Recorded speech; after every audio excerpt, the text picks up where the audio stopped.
Les ancêtres de Mohamed s'appellent les Sahraouis, les habitants du Sahara. Un peuple de nomades qui vivait dans l'ouest du Sahara et parfaitement adapté à la vie dans le désert. À la fin du XIXe siècle, les Espagnols occupent le territoire des Sahraouis et le baptisent Sahara espagnol.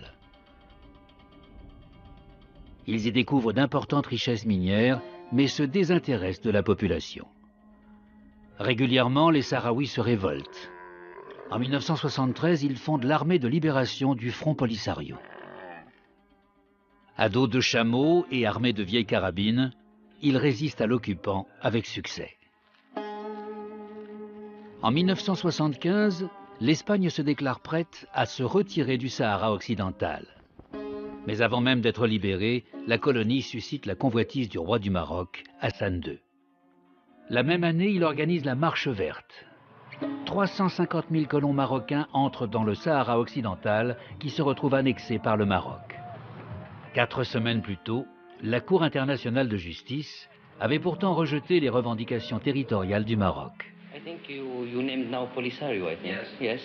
For us, they are smugglers. What will happen? Will they be attacked? If they attack the march, will you attack them? If they attack the march. If they attack the march, we will eat them. Pendant que l'armée marocaine envahit le Sahara occidental par le nord, des troupes mauritaniennes entrent par le sud. L'Europe et les États-Unis soutiennent l'invasion avec des livraisons d'armes. 25 000 civils sahraouis meurent sous les bombes au phosphore et au napalm. Plus de 100 000 personnes fuient à travers le désert jusque dans l'ouest algérien. Elles trouveront refuge dans des camps non loin de la ville de Tindouf. Hassan II croit pouvoir gagner la guerre en quelques jours. Mais les Sahraouis résistent farouchement et proclament leur propre État, la République arabe sahraoui démocratique. En 1979, la Mauritanie se retire. Le Maroc occupe alors également la partie sud du territoire et entame la construction d'un mur. 2700 km de sable, de fortifications et de champs de mines. À l'ouest, la partie occupée par le Maroc, à l'est, les territoires conquis par le Polisario. La guerre du Sahara occidental durera 16 ans. Ce n'est qu'en 1991 que l'ONU obtient un cessez-le-feu et envoie des casques bleus dans le cadre de la mission MINURSO.